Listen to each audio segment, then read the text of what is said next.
you see, I think, hello, everybody. Welcome to yet another exciting episode of the Grow Your Brand series as part of our initiative, the Top 16 Tone Brands Awards. Tonight is going to be exciting as always. We've got guests that are bringing with them a wealth of knowledge. As you know, I often say, indlela ibuzwa phambili. So in English, I don't know what it means, but I think I can try. I can say, we have to ask the people that have walked the path before us in order for us to learn. And I think today's guests are both bringing a very different perspective to the topic. We've got Bulelani, who's got the more sort of entrepreneurial background, and we've got Temi, who's more on the corporate side of things. And I think when both worlds, meet, something magical happens. So let me start by asking our guests to just do brief introductions of who they are and also where they've been and what earned them the seat here. I'm kidding. But yeah, I'll start off with Tammy. If you can just please give us a brief background, Tammy, about who you are, uh, where were you born, and where are you now? Firstly, thanks, Pat, for having me on the show. I'm super excited to have this chat with you guys and share what knowledge I have. Born and bred Josie. I've worked mostly in marketing.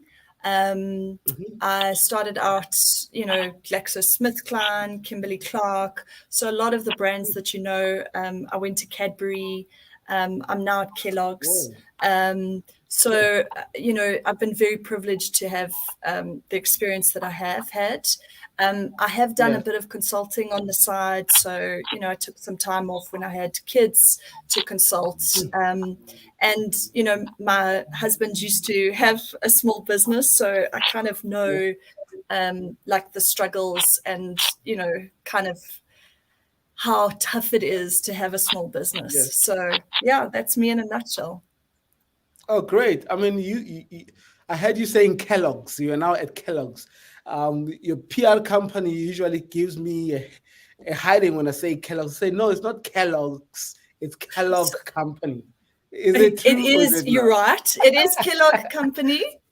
But I work on the brand because I'm marketing. So normally the brand is Kellogg's. So, yeah, that's how I refer to it. I see. Got you. And thank you so much for that introduction. And I mean, having said that, you have a husband who was once an entrepreneur or ran an SMME. I guess also, sometimes when your spouse is into something, you also like somehow it sucks you in, and you're also part of the hustle and bustle. So I hope you'll be dropping some of those gems that you learned, because sometimes as entrepreneurs, particularly when you have spouses, they don't understand. They want you to be at home and spend time with the kids and do everything. Yeah. But on the other end, you have to be out there and be making money to provide for them. But I'll pick your brain on that at a later stage. Bulelani, bala. Yeah, man. Thank you, guys, and the guys that are watching. Thanks, Patman, and your team. Bumi, Nobumelelo for putting this together. Tammy's here. So just in short, my name is Bulelani Balabala. I'm the founder of a company called IAF Brands that has just gone through different waves over the years. I mean, we've gone from being a printing and branding manufacturing company, working with multinational brands, manufacturing signage and branding collateral, to offering creative and strategic advice around how those brands can play and participate in the township and position themselves very well for that market, and then host a number of marketing activations primarily focused on, the youth and small businesses for a number of different brands. So yeah, I'm someone who loves small businesses, super excited about the top 16 youth-owned brands. And just yet again, I mean, the second year running, so big shout out to the nominated businesses, and a big nod for the ones who didn't make the nominated list, because just to get that nod from people saying we recognize you is big enough, and thank you so much. Absolutely. Great, man. Thank you so much for that brief introduction. And I guess, Bulelani, I'm going to kick off with you, because you are known as, I think it's according to the Mail and Guardian, if I'm not mistaken, the township go-to guy. That's how they dub you, eh? Yeah. The Mail and Guardian that says, the township, the township go-to guy. Tell us.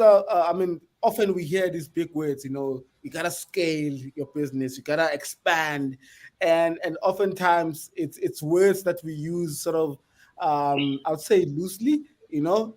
As we try to explain our ambitions and business interests in a bigger scale. So at the very basic level, what is business scaling? So when you talk about business scaling, for me, and I'll talk also from a sort of process and systemization perspective, it means that you are able to relinquish some of the items that are technical in your business that require some of your time, and you're able to bring people on board to help you move and scale the business. And what that would actually directly translate to is that it frees your time to be able to focus on entrepreneurial work. Where sometimes what then happens is that what actually puts us on pause, the business on pause or the growth on pause, is that sometimes as a business owner, as an entrepreneur, you are then caught up in technical work. The technical aspect of delivering the work, that you never get to a point where you fulfill the entrepreneurial part of doing what you then need to do. And when you sort of talk about scale, this is not a one-size-fit-all conversation. Where sometimes scale means you need equipment, and sometimes scale means that you need to get more sales. Sometimes scale means that you then need to hire the right individuals to relinquish some of the technical work that you're doing. And I think it then becomes incumbent, or rather important, for you as the business owner to sort of unpack, what sort of scale am I looking at? And that sort of reality and conversation is going to keep changing as you move year on year and month on month. Yeah, I mean, if I could just add, I think also looking at what your growth trajectory is going to be and how you're planning to get there. So what Bulelani was saying is exactly, it's where do you want to go to and how do you manage to get there step by step? And it's looking at the processes, funding, right systems, the right staff, the right technologies. It could be even right partners that you want to get involved. Yeah. Thank you for that input, Tammy. I also want to sort of pick your brain here when it comes to, you worked in corporate, right, for almost your entire working life. And often when you work at a corporate already, when you get there, the systems are already in place. And you also had sort of, you consulted on the side. Hopefully, maybe at that time when you're consulting, you had hopes of, building the next McKinsey and grow big. What, and also your husband being, having owned an SME, what do you think are the fundamental differences, in terms of how corporate and the SMEs approach growth, if I to ask it that way? Yeah, so if I look at it, I think entrepreneurials are looking for the next big thing. I think with regards to, if you look at systems, sometimes corporate have got systems and processes in place that hinder growth. Yes. So it's quite interesting sometimes to come to an organization and you've got all the red tape. I think one of the advantages of being a small kind of agile company is understanding what systems you need to put yourself in a better position. So a lot of these traditional companies have got systems in place that almost are sometimes so hard to fit together, especially when you're acquiring businesses. It's almost like they don't, it's too big to fail, but it's hard to put the systems in place. So, as a SME, I think sometimes the agility and your ability to put the systems in place and to understand, okay, what's going to set me up for future growth is really, really, a pro for small businesses. Wow. I mean, thank you for that answer. Very interesting. Bulelani Tamit is talking about, agility of small businesses and the ability to say, okay, cool. Looks like the South is not where this business is to go to. Let's quickly change. Whereas, for example, in a big corporate, you have to now consult your board and the exco Yeah, before. you got to do a business plan and get approvals. It takes forever. It takes forever. Yeah. Just on that as well. I mean, it's there's a global company called Bain, right, consulting, and there's a book called The Founder's Mentality that they written by the founders, having worked with some of the largest blue chips globally, right, in consulting and helping them rework their strategies, they focus on their views. And you see, although systems are very important for the growth of the business, sometimes what you then end up developing is you end up over systemizing that it throttles creativity, it thwarts delivery, it thwarts ingenuity. And I think what's very important is, especially as a small business owner, because I don't want to talk very big business, right? As a small business owner, I mean, I like what Tammy was touching on. You need that level of agility.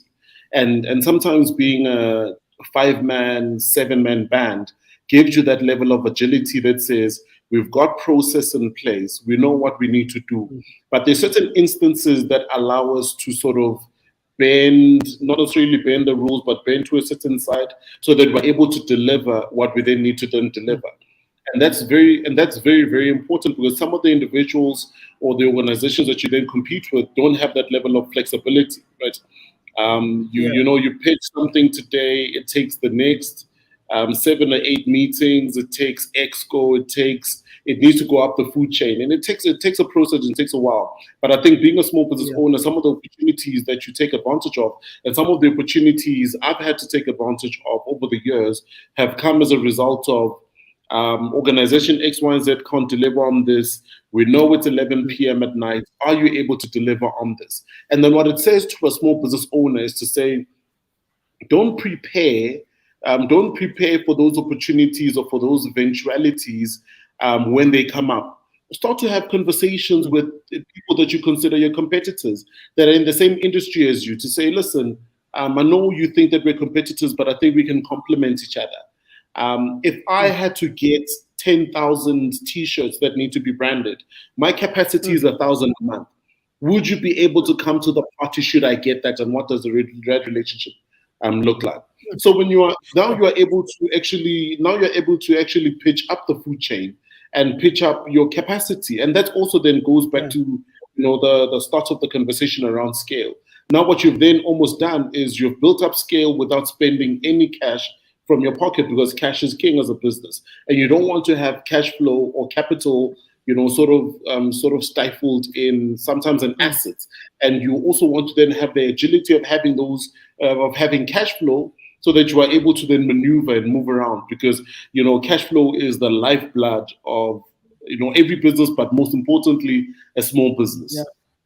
Sure. Interesting you speak about cash flow, but I think the concept of growth and expansion also stems with, I'd say, from rather timing. When do you know as an entrepreneur that now it's time to change gears and move from 1 to 2? If you're driving a car, you'd look at the speedometer and your rev count will tell you, no, the car is now, pushing hard for that gear. So now we must change. So in business, when do I start having these kinds of conversations as an SMME, Bulelani? I think practically for me, it's you sort of look back at the importance of things like your SWOT analysis, right? You number one being the base, but the SWOT analysis being the base of your vision, your objective, your mission, and these then speak to the fluffy part, right? Where do you see yourself in the next X, Y, and Z? And the reason why I sort of mentioned those sort of two components, right?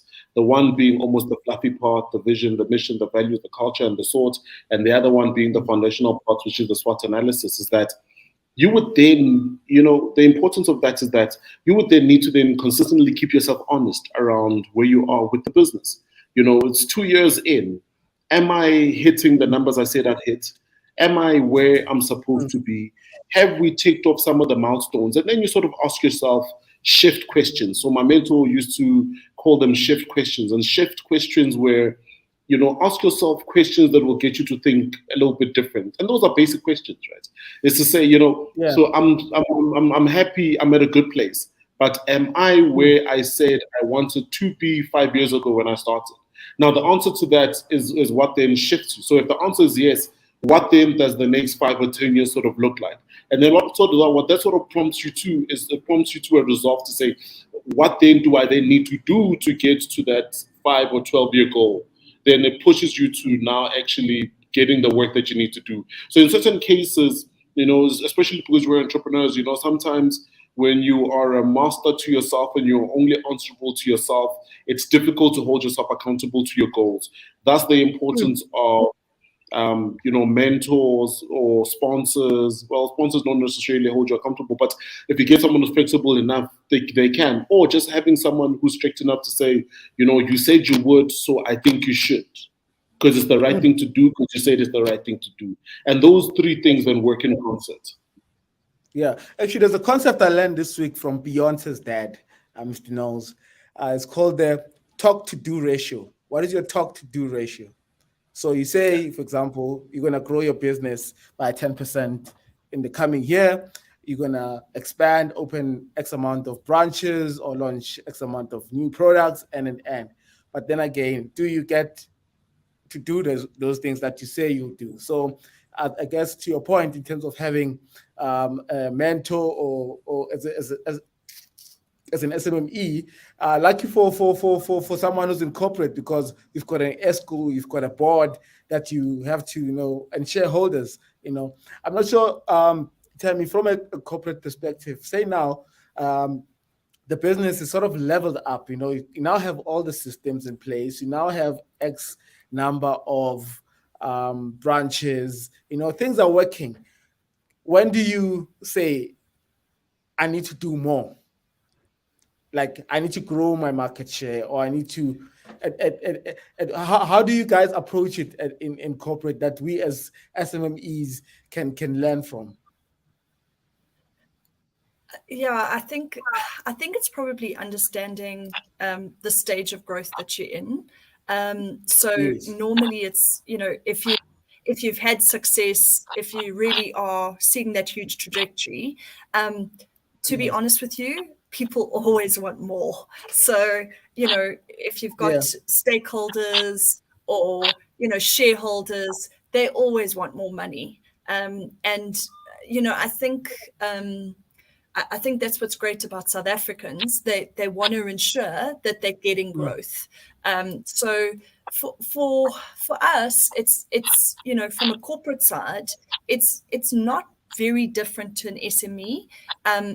We do have the systems, the processes, the people, but we do also have to look at what are the open spaces, what are the white spaces that kind of nobody's playing in there, or can you play differently in there where you've got a competitive advantage? So for example, Kellogg's went into noodles. It's not something that we traditionally would think about, but it's it's taking our a point of differentiation in terms of grains into something different, and it's another meal time. So I think it's probably, and I agree with Bulelani, it's from your side, as an SME, you need to understand what makes you stand out, what makes you special, and kind of saying, okay, how can I harness that going forward?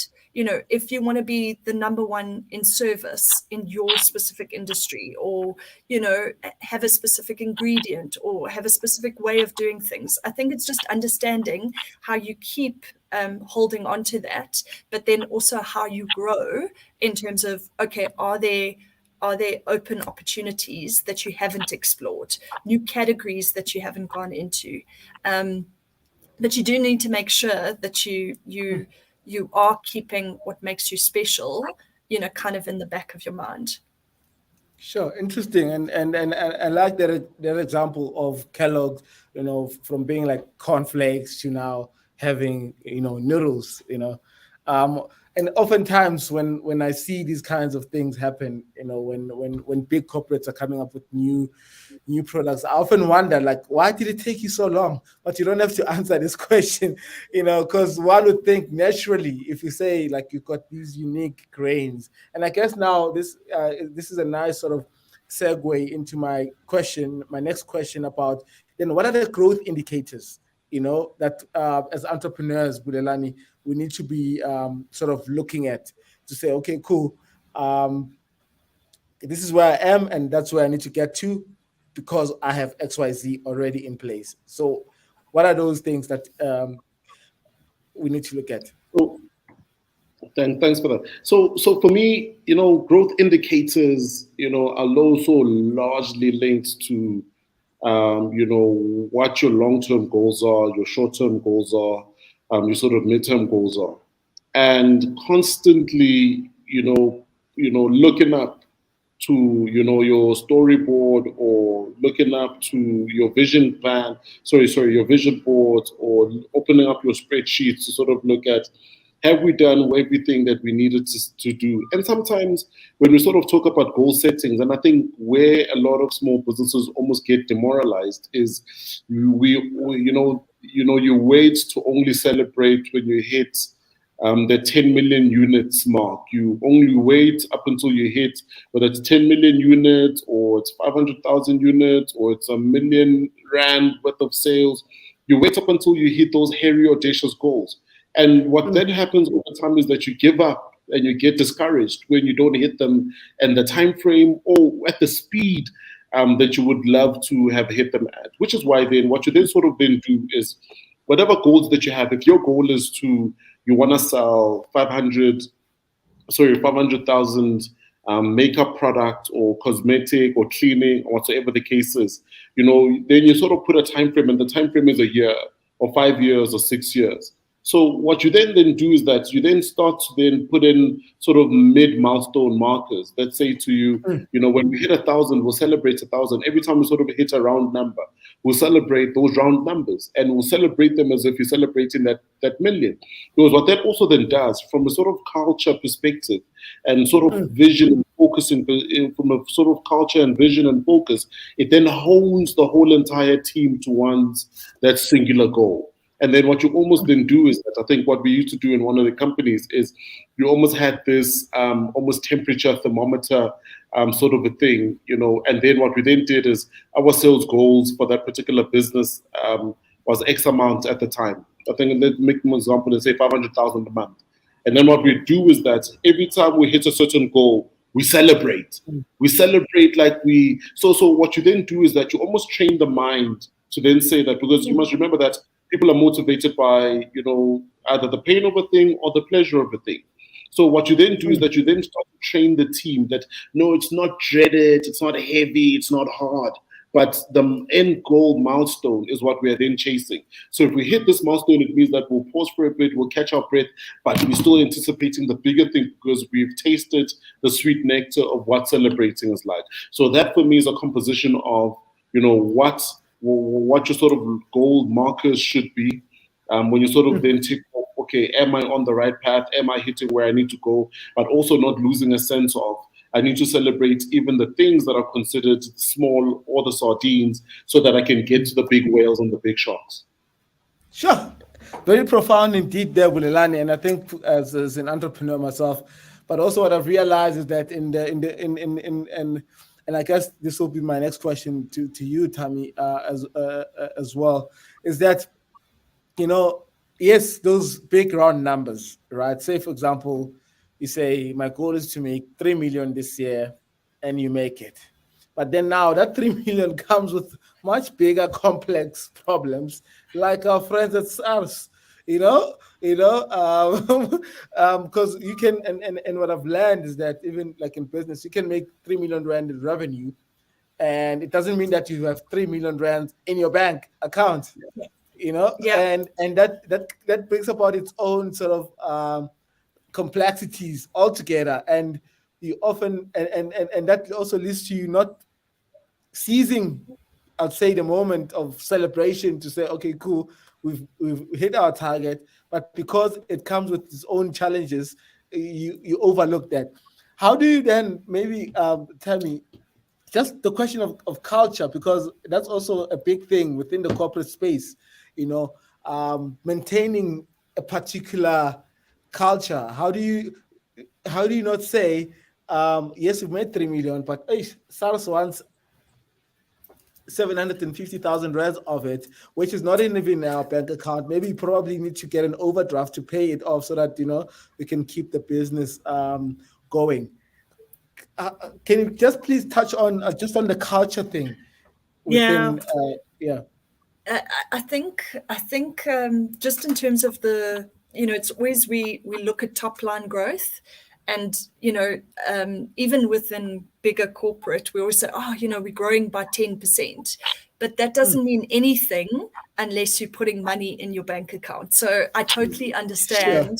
It's about profit, it's about cash flow, and that's no different to a bigger corporate versus a smaller, bigger corporate. Business. It's even more essential. But I know, for a small business, it's literally surviving. So I totally get that. I think culture is really about people, and it's sometimes you get into business for various reasons, but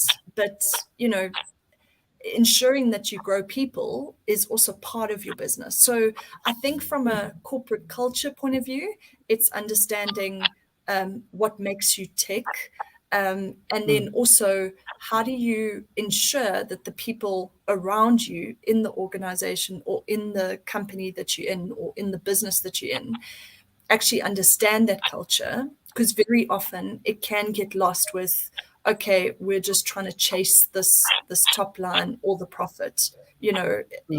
Some of the most kind of successful small companies are ones that have kind of started from, okay, what is our purpose and what are we trying to do? With, for example, it could be, we want to try and change people's lives or improve people's lives.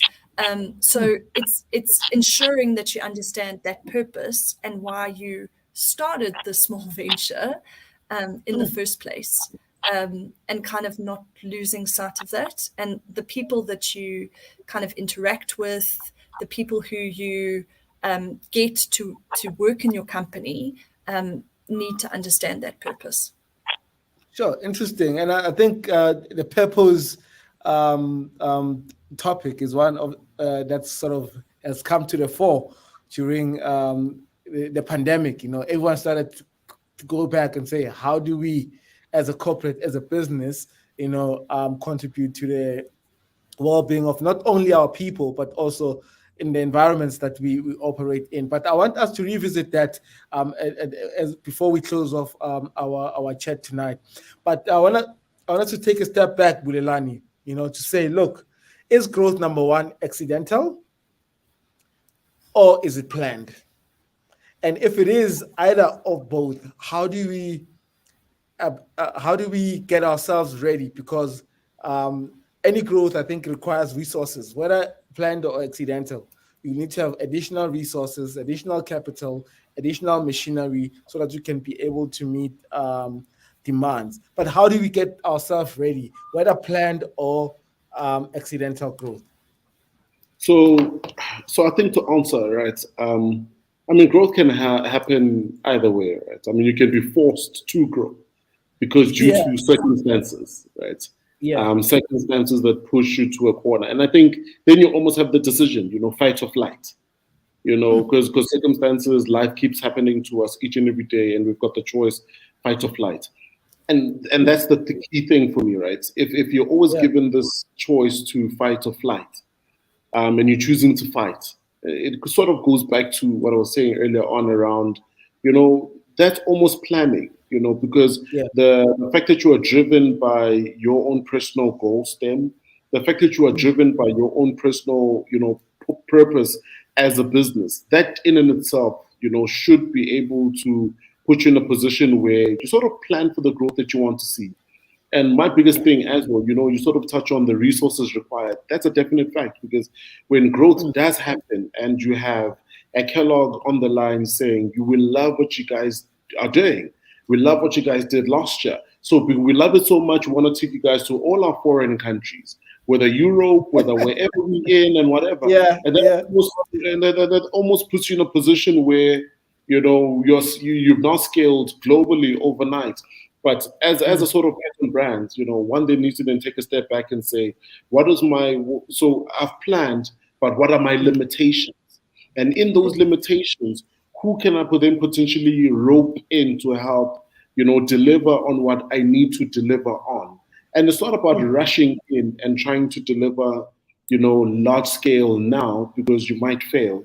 And you Yeah. might even disappoint the customer. But sometimes it's about who do you rope in, the community of like-minded individuals who are like-minded and also same business-minded and operative individuals to help you deliver on what you then need to deliver on.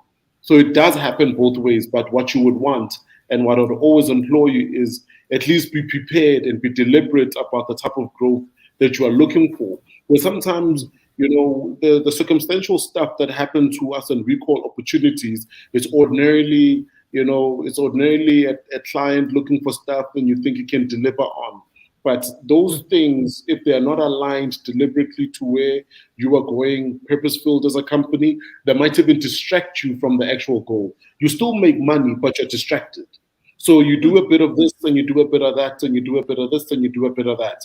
And which is why when you sort of, it's not part of our conversation, but I'll leave this, when you sort of talk about trying to find multiple revenue streams as a small business because the big idea that you went in with is not bringing money to the table. So you need to do other things. It's always advised that you find with small streams within the value chain. So if the big thing was to host big level concerts, and you can't start because you don't have 5 or 7 million. Now, could you potentially start to engage promoters and book those individuals out for other events and get a small commission?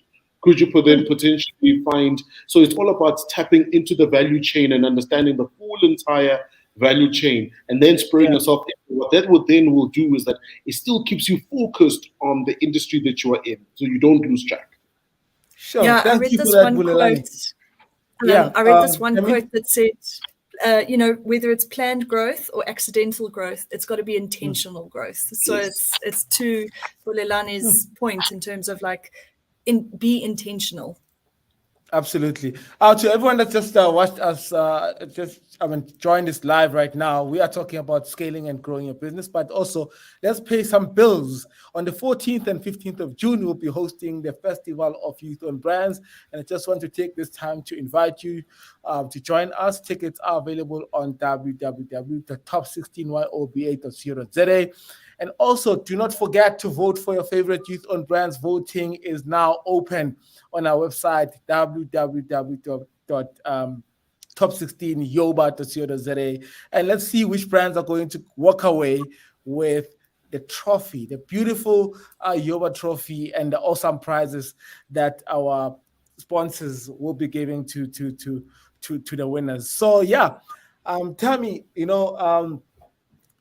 Bulelani made a very interesting example, and I think it's one that every entrepreneur, sort of dreams of. To say, as an SMME, you're servicing a big corporate like Kellogg's, for example. I'm a small agency owner. We did a small campaign, and you're like, Pat, well done. We think you can handle this bigger project. So now the scope of work sort of quadruples, if not doubles, and because of that one particular project that one has executed so well, and I think it happens also in many cases in the corporate world. But what is that one, I'd say, tip, that you can give to as someone who's sitting on the corporate side of things, because at the end of the day, whether yesterday's success it does not guarantee tomorrow's success. You need to be consistent. In your experience, what have you seen in terms of entrepreneurs who are then given bigger opportunities and sometimes maybe they struggle or they're able to handle? Or what is it that they sort of tend to overlook when that kind of opportunity presents itself? Yeah, I think it's probably a few tips.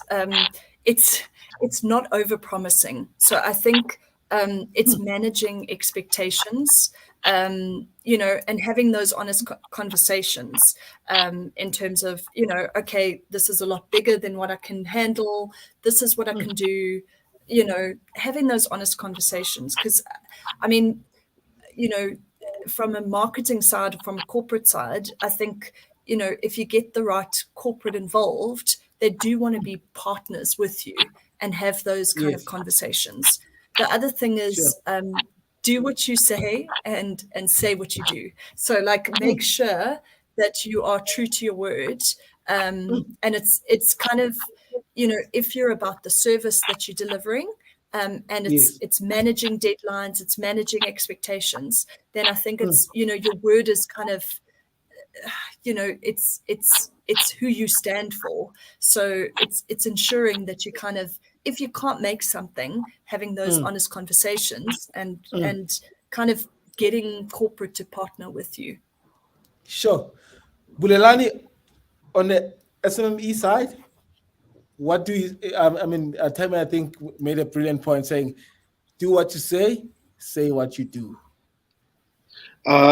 Sure. I think for me, I'm excited. I mean, last year I delivered 5,000 rands quantities. This year they want 50,000 quantities. I think you know, just you know, deliver, man. Because you know the big part of that is the amazing people like Tammy and corporate who bank on us. Now, sometimes when Tammy banks on Bulelani, she's putting her reputation on the line because some of the team members and people in Exco are rooting a different direction. They want Pat to be doing the work, or Carl, or Tom, or whoever, right? Here's a Tammy who's like, no, I want this guy's gonna do the work. So the big part is deliver, because when you deliver, you don't just deliver the order and get the potential new orders for the future. What you then do is that you give a Tammy an opportunity to have a louder voice at the table. And when Tammy has a louder voice at the table, she's able to then advocate for more opportunities for other small businesses in the pipeline, instead of having that whole entire pipeline stifled by, oh, small businesses don't deliver, you know, we'll just go to the big guys and we'll then just, you know, outsource that work to them. So just deliver. And if you can't deliver, you know, to small businesses, don't ignore those private numbers. Don't ignore those emails. Be upfront with Tammy to say, Tammy, you know, I can't deliver on what I needed to deliver on. I want to be very transparent. I give you costing. I'm knocked all over the show. You guys need these things on Wednesday. I can talk to someone else. I'm actively doing that and I'll update you daily, but can you give me more leeway? You actually win over the client way more by doing that, and you win over their trust, as opposed to ducking and diving, because it happens, especially to a lot of small businesses. You get what looks like an amazing opportunities, or you either underprice, or you underdeliver, or the supplier that you're supposed to work with doesn't deliver, and all you then do is that you go mum, or you hide, or you disappear. No, don't do any of that. Grab the bull by the horn. And that is all part of delivery, because, and understand this, that even in your failure, you have delivered on your promise. And that's why people fail. And that's what a lot of us as small businesses fail at, is that, you know, you always, you know, if your brand promise, and we're talking about brand promises, was to deliver on an order and you are unable to deliver physically on that order, the fact that you manage the customer value process from end to end with clear communication, they will come back and give you another chance and ask you, are you now capable to deliver on that? We'll give you now another chance, because you were trustworthy enough to engage them end to end, as transparent and as open as possible. So don't ignore private numbers, don't ignore creditors, don't ignore people, you know, protect brand and reputation as much as you can. There's not another client, that is your only client, and it's an extremely small world. So deliver when given the opportunity. Deliver. And I see Noxin Swane on LinkedIn also echoing what both of you are saying, in terms of just being transparent, in terms of saying what you do and do what you say. We asked for 30 minutes of your time, Tammy and Bulelani. I think you've been overly kind to us. Now we well into 40 minutes, and the conversation is just flowing. But I would like you guys, just as some sort of parting shots, whether it's words of encouragement or whether it's stuff that we need to look out for as entrepreneurs as we, carry on building and growing our businesses, any of that sort. Just think about it for 2 minutes. I've seen some great comments coming up. Boomy, if you can maybe in the background show us those comments that people have been, sharing. If there's any questions on the social media platforms that people want answers to, Boomy, if you can maybe show those on the screen if there's any. But yeah, so let's see if there's any questions. I'm looking at the great platform, great. Okay, there's a comment from Norman Mtetwa. He's saying, I'm impressed by the thoughtful discussion. It's evident that strategic planning, scalability, customer satisfaction, and alignment with business goals are key factors to consider. Any questions? Going once, going twice, gone. Let's give our lovely guests an opportunity to say their last few words before we wrap up today. Starting with you, Bulelani. Yeah, sure. So, no, man, I think just for me, to all the small businesses out there, it's tough economic times. We're constantly seeing the repo rate go up and up and up and the sorts. Going up again tomorrow, eh? It's going, yeah, I think it's going up again, right? And as I'm sitting here with you, I'm talking to you, I'm seeing a notification on my laptop from the bank saying, hey, just a heads up, the repo rate. So I hate those. Yeah, which means that, as a small business owner, as tough as it was before to access capital, it becomes tougher now to access that capital. It becomes more expensive to access that capital. For me, it's find a community of like-minded individuals. Like-minded doesn't mean same industry. Like-minded doesn't mean same industry, doesn't mean same discipline, but people who you click with and you vibe with. It might be on a spiritual, physical, product, business, sales level that you can actually offload some of your business challenges, or just be a human being, because entrepreneurship takes a heavens amount of a beating out of you each and every day. But keep your hat in the ring, continue to go out there and just know that the failure of your product, your failure of any business is not an indictment on you. Sometimes it's the failure primarily driven by the economic times and the environment not be conducive at that time. Dust yourself off, take the time to step back and breathe. Dust yourself off and get back on that horse and get things done. Sure, get things done. As your cap says, Mr. Bulelani, I forget that you're Mr. Get Things Done. Let's talk more action, get things done, South Africa. Tell me, we had Bulelani, what Bulelani had to say, in terms of just getting things done. From your end, any parting shots, words of encouragement Bulelani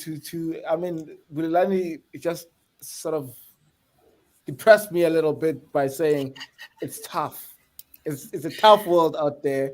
The repo rate is going up tomorrow. Some say it's going to go 25 basis points. Some say it's going to be 50 basis points, meaning that if you're in debt today, on Friday onwards, you'll be paying more on that debt.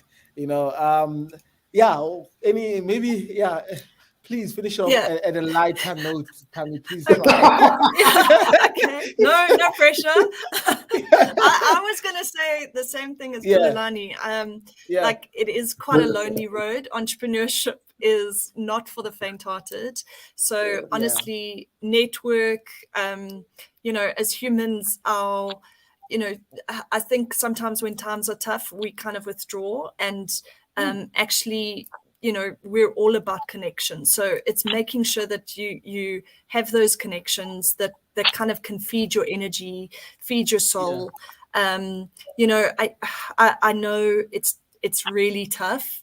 I have traveled quite a lot around the world, and honestly, South Africans have the biggest resilience. So, like if things knock us down, we just dust ourselves off and get back up. So, if I can just encourage you, just dust yourself off. If you're having a bad day, get back up there. If there's 5 or 50 million no's, there'll be one yes, and all you need is one yes. So yeah, best of luck, because honestly, from a South African point of view, we need more SMEs to succeed and thrive. Absolutely. Bulelani, how can people get a hold of you? I think, but just before I say that, big shout out to you, Pat, and your team, man. Doing these videos every day, the Yoba Awards is a mammoth task. And I just, I know small businesses know, but I wanted to just say, shout out to you guys in the background, your massive team, the partners that have jumped on this, Standard Bank, Lunch Bar, Reveal, Nalesa. It's not a small thing, but the long-term effect and impact is totally out of this world. So if you want to get in touch with me, it's Bulelani Balabala, all social media platform, LinkedIn, Twitter, and the sort. And thank you guys for giving us your time tonight. Thank you.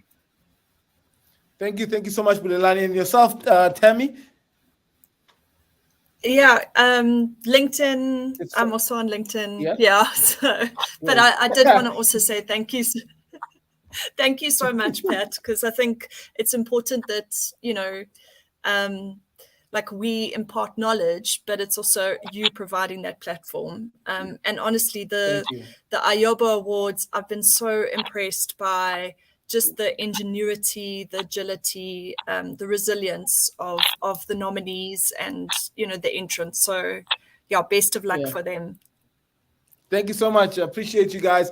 Don't forget to go onto our website to vote for favorite youth-owned brands. Don't forget to get your tickets to attend the festival and the award show. Tickets are on sale on our website, www.top16yoba. We also have some stands available if you are a brand that wants to connect with the youth to activate at the Yobas. Do make sure that you you get in touch with us. And also for SMMEs, and say you are a big corporate, and say, Pat, how do we get involved? We are seeing a lot of these youth-owned businesses coming back to us and say, Pat, would love to be at the Yobas, at the festival, and activate and have presence there, but we cannot afford. So if you're a big corporate listening to this or watching this saying, look, I can sponsor 2 stands for a young a business or brand to showcase at the Festival of Youth-Owned Brands. Also from our side, we are doing our bit in terms of, plugging these youth-owned brands, but also there's only so much we can do as a platform ourselves, and it requires some support from you guys. If you already purchased the ticket, thank you so much. We appreciate you. If you've already, came on board, we appreciate you. A big pat on our sponsors, Standard Bank, Lerato Agency, Lunch Bar, Brand South Africa, Reveal, Best Business School, Telkom, Nalesa Media. Thank you so much. Without you, we don't have a platform. Without you, our talk-to-do ratio was going to be very low and very bad. But we appreciate you guys getting involved. Thank you to Bulelani. Thank you to Tammy. I can never thank you enough for the time that you've allocated to this initiative. Also from a judging perspective, I know it took up a lot of time and effort. We are here now. This is the last stretch. Cannot wait to see which brands are going to win this year's awards. Thank you, guys. I appreciate you so much. To everyone that watched this, thank you. We're doing it again for the last time, I think, next week, before we get ready for the big main event. Thank you. Keep well. So. Cheers.